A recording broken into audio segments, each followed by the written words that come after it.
Subscribe to more interesting stories. Birthday से एक दिन पहले ही मैं हॉल में बैठी इन तीनों से बात करके फ्री हुई थी कि मेरे फ्लैट की डोर बेल बजी। रात के 9 बजे थे और इस टाइम वहाँ के सभी लोग अपने अपने रूम में होते थे। इस टाइम कौन हो सकता है? कहते हुए मैं उठी और दरवाजा खोला। Happy birthday in advance. एक लड़की जिसकी उम्र लगभग मेरी ही जितनी होगी, उसने मुझे बर्थडे विश किया। मैंने उसको पहले कभी सोसाइटी में नहीं देखा था। थैंक यू, मैंने मुस्कुराते हुए कहा और उसको अंदर ले लिया। अंदर आइए ना। मैंने उसको हॉल में सोफे पर बिठाया और उससे बातें करने लगी। आपका बहुत बहुत शुक्रिया। मैंने मुस्कुराते हुए कहा, आपको पहले कभी नहीं देखा। आप सोसाइटी में नहीं हो? जी, मैं कल ही शिफ्ट हुई हूँ और कल से आज शाम तक मैंने अपनी एज की किसी भी लड़की को इस सोसाइटी में नहीं देखा था। फिर आज शाम को जब आप गेट से अंदर घुस रही थी तब खिड़की से मैंने आपको देखा था। चलो अच्छा है, मैं भी यहाँ खुद को बहुत अकेला फील करती थी। अब नहीं करूँगी। आप जैसी प्यारी दोस्त जो मुझे मिल गई है, अब दोस्त बन ही चुके हैं तो आप नहीं चलेगा। मेरा नाम नताशा है और तुम्हारा? मेरा नाम रिया है।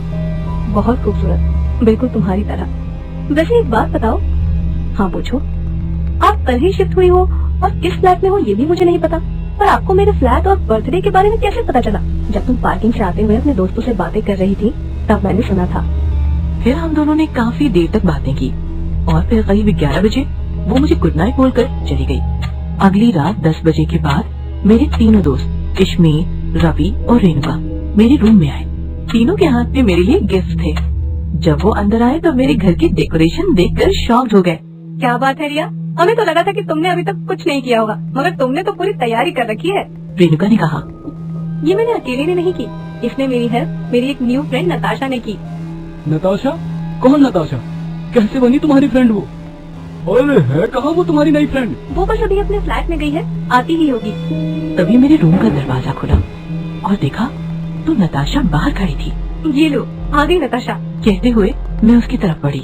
नताशा मेरे कमरे के अंदर जब दाखिल हुई तो मेरे तीनों दोस्त उसको कुछ देर ऐसे घूरने लगे जैसे वो उसको जानते हो। ये तो बिल्कुल वही लग रही है। ऐसा नहीं हो सकता, वो वापस कैसे आ सकती है? अरे क्या हुआ, तुम लोग कुछ बोल ही नहीं रहे? शायद मैं इन लोगों को पसंद नहीं आई। नताशा ने मुस्कुराते हुए कहा, अरे नहीं, ऐसा नहीं है। तुम्हें देखकर हमको हमारी एक दोस्त की याद आ गई। रेणुका ने भी हल्का सा मुस्कुराकर जवाब दिया, वो बिल्कुल तुम्हारे जैसे ही दिखती थी। सच में? लगता है आप लोग उसे बहुत प्यार करते हो, इसलिए मुझे देखते ही आप लोग उसकी यादों में डूब गए। इतना सुनना था कि मेरे तीनों दोस्त एक दूसरे के मुंह को फिर से देखने लगे। अरे तुम लोग क्या बातें करने लगे? मेरी बर्थडे पार्टी में आए हो, लेट्स स्टार्ट द पार्टी। फिर हम लोग पार्टी एंजॉय करने लगे। मैंने सबको सॉफ्ट ड्रिंक सर्व की और ऑनलाइन पिज्जा, बर्गर और थोड़ा फास्ट फूड जो मंगवाया था उसे खाकर मजे करने लगे। फिर हमने म्यूजिक ऑन किया और डांस और मस्ती करने लगे। यहाँ तक मुझे नताशा थोड़ी अजीब लगी क्योंकि उसने ना कुछ खाया था। ये कहकर टाल दिया था कि वो फास्ट फूड नहीं खाती और अब वो हमारे साथ डांस भी नहीं कर रही थी। उसके सलवार कमीज सूट के पहनावे को देखकर ये अंदाजा लगाना मुश्किल नहीं था कि शायद उसको डांस वगैरह नहीं आता होगा, इसलिए मैंने भी ज्यादा फोर्स नहीं किया। अब 12 बजने वाले थे और मैं केक काटने के लिए तैयार थी। Happy birthday to you, happy birthday to you, happy birthday dear Riya, happy birthday to you। कमरे में सभी की आवाज गूंजने लगी। सभी बहुत ज्यादा खुश थे। रेणुका ने जब अपने हाथ में सॉफ्ट ड्रिंक का ग्लास लिया तो उसे उसमें ड्रिंक की जगह लाल रंग का खून नजर आया। उसे स्मेल भी आई और उसने चिल्लाते हुए डरकर अपना ग्लास जमीन पर फेंक दिया। हम सभी शॉक्ड हो गए, सिर्फ नताशा को छोड़कर। वो नॉर्मल ही रिएक्ट कर रही थी। क्या हुआ रेणुका? नताशा ने पूछा। रेणुका बहुत डरी हुई लग रही थी। उसने कहा, इसमें खून था। खून? हम सब उसकी बात सुनकर थोड़ा शॉक्ड भी हुए और थोड़ा हंसी भी आ रही थी। खून कैसे हो सकता है? ये तुम कैसा मजाक कर रही हो रेनू? कहते हुए मैंने उसको जमीन पर पड़ी हुई ड्रिंक दिखाई। ये देखो, ब्लूबेरी ड्रिंक है। ये तुमको खून कैसे नजर आ सकता है? भला खून ब्लू कब होने लगा? मेरी बात सुनकर उसने दोबारा जमीन पर पड़ी ड्रिंक को देखा। अब उसे वो भी ब्लू ही दिखाई पड़ रही थी। पर उस वक्त तो ये... उसने हकलाते हुए आधी अधूरी बात कही। उसी टाइम अचानक से कमरे की इलेक्ट्रिसिटी चली गई और कमरे में बिल्कुल अंधेरा हो गया। अरे ये क्या हुआ? मैंने कहा, मैं भी चेक करवाती हूँ। कहकर मैं मेरा मोबाइल देखने लगी। रेणुका को महसूस हुआ कि किसी ने पीछे से उसके कंधे पर हाथ रखा है। उसकी सांस गले में अटक कर रह गई। वो अचानक से पीछे मुड़ी और जैसे ही पीछे मुड़ी उसको लगा कि किसी ने उसका गला पकड़ लिया है। अब वो गले से आवाज भी नहीं निकाल सकती थी। कोई उसको पूरी ताकत से वहां से घसीट कर कहीं ले जा रहा था।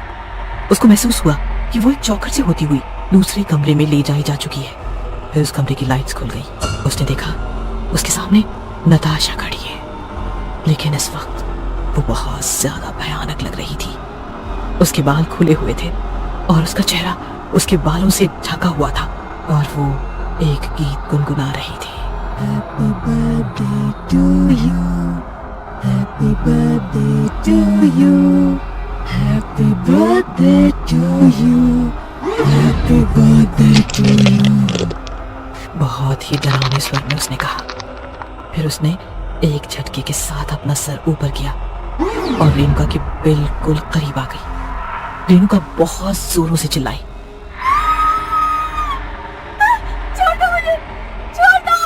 वो उसे दूर भागने की कोशिश में दरवाजे पर गई और लॉक खोलने की कोशिश करने लगी, लेकिन अभी दरवाजा खुल नहीं रहा था। बहुत डर लग रहा है अपनी मौत को सामने देखकर। नताशा ने शैतानी अंदाज में हंसते हुए कहा। मुझे जाने दो प्लीज, प्लीज मुझे जाने दो। रेणुका रोते हुए उसकी तरफ मुड़कर बोली, मैं भी ऐसे ही चिल्लाई थी तुम्हारे सामने, मैं भी इसी तरह डरी हुई थी, लेकिन तुम लोगों ने मेरी एक ना सुनी, मेरा मजाक बनाया। याद आया तुम्हें? नताशा ने कहा। ये सुनकर रेणुका की आंखें फटी की फटी रह गईं। उसने कांपते हुए होठों से कहा, छाया तुम? हाँ, मैं छाया हूँ। छाया मुझे माफ कर दो, हमने बस तुम्हारे साथ एक प्रैंक खेला था, हमें नहीं पता था कि तुम। Happy birthday to